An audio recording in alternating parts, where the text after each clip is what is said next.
നല്ല പ്രതീക്ഷയുണ്ട്. വളരെ ശുഭാപ്തി വിശ്വാസം. രാവിലെ എനിക്ക് കിട്ടിയിട്ടുള്ള എല്ലാ സന്ദേശങ്ങളും എല്ലാം പോസിറ്റീവാണ്.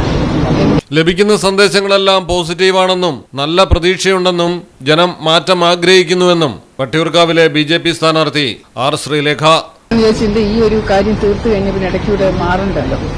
ഒരുപാട് ബൂത്തുകളുണ്ട് കവർ ചെയ്ത്. 209 ബൂത്തുകളാണ് എൻ്റെ നിയോജക മണ്ഡലത്തിലുള്ളത്. അപ്പോൾ ഏകദേശം അതിൻ്റെ 4/1 സ്ഥലങ്ങളിൽ പോകണം എനിക്ക്. അപ്പോൾ അതിൽ 50-60 സ്ഥലങ്ങളുണ്ടല്ലോ, അതോടി നടക്കണ്ടേ. ഈ മണ്ഡലത്തിൽ മാത്രമല്ല, മൊത്തത്തിൽ നോക്കിയാലും NDA വലിയ പ്രതീക്ഷയോടെയാണ് തീർച്ചയായും. ഒരു ജനം ഈ വികസനം ആഗ്രഹിക്കുന്നു, ഒരു മാറ്റം ആഗ്രഹിക്കുന്നു. മതിയായി എന്നുള്ള, ഇപ്പോഴത്തെ ഈ ഒരു സിസ്റ്റം മതിയായി എന്നുള്ള ഒരു ആഗ്രഹം ജനങ്ങൾ പ്രകടിപ്പിക്കുന്നുണ്ട്. അപ്പോൾ അതുകൊണ്ട് തീർച്ചയായിട്ടും ജനം NDAക്ക് ഫേവറബിൾ ആയിട്ട് തന്നെ വോട്ട് ചെയ്യുമെന്നാണ് വലിയ ഒരു ഇപ്പോഴുള്ള ഒരു പ്രതീക്ഷ. NDA പലയിടങ്ങളിലും അക്കൗണ്ട് തുറക്കും. തീർച്ചയായിട്ടും തുറക്കും. വട്ടിയൂർക്കാവിലെ സ്ഥാനാർത്ഥിയായ തിരുവനന്തപുരം സെൻട്രലാണ് വോട്ട്. എങ്ങനെയാണ് തിരുവനന്തപുരത്ത് ഒരു മത്സരം വരുന്നത്?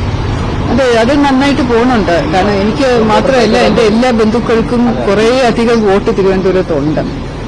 തിരുവനന്തപുരം മണ്ഡലത്തിലെ കരിമന അങ്ങനെ ബന്ധുജനങ്ങൾ ഇങ്ങനെ വികസിച്ച് കിടക്കാം. തിരുവനന്തപുരത്ത് എന്റെ അച്ഛന്റെ അമ്മയുടെയും കുടുംബ വീടാണ്, അപ്പൂപ്പന്റെ അമ്മൂമ്മയുടെ ഒക്കെ കുടുംബ വീടുകളുണ്ട്. അപ്പൊ അതുകൊണ്ടൊരു വലിയ ഒരു വോട്ടിന്റെ വർധനവ് NDAക്ക് ഉണ്ടാവും ഈ 4 സ്ഥലങ്ങളിൽ. അതിലപ്പുറം പ്രതീക്ഷിക്കാമെന്നാണ് ഇപ്പൊ പറയുന്നത്. നടന്ന തെരഞ്ഞെടുപ്പ് നിയമസഭയിലേക്ക് മത്സരിക്കുമ്പോൾ ഒരുപാട് മാറ്റമുണ്ട്, ഒരുപാട് മാറ്റം. അത് പ്രചാരണത്തിൽ പോലും വളരെയധികം മാറ്റങ്ങൾ ഉണ്ടായിട്ടുണ്ട്. മലയാളം ടെലിവിഷൻ, തിരുവനന്തപുരം. നിങ്ങളുടെ വീടിന്റെ അടിത്തറ മുതൽ മേൽക്കൂര വരെ സിൽവാൻ സ്റ്റീൽ ഉറപ്പു നൽകുന്നു. വിശ്വസനീയ ബ്രാൻഡുകളുടെ ഗുണമേന്മയുള്ള ഉൽപ്പന്നങ്ങൾ TMT bar, GP pipe, GI pipe, net sheet, rain cutters, routine sheet, GI coil, polish RAD തുടങ്ങിയ കൺസ്ട്രക്ഷൻ മെറ്റീരിയൽസും മറ്റ് ഇൻഡസ്ട്രിയൽ ഐറ്റംസും സിൽവാൻ സ്റ്റീൽസിൽ ലഭ്യമാണ്. ഓരോ നിർമ്മാണത്തിനും കരുത്തും വിശ്വാസവും നൽകുന്ന പേര് സിൽവാൻ സ്റ്റീൽസ്, കഞ്ഞിപ്പുര, വളാഞ്ചേരി.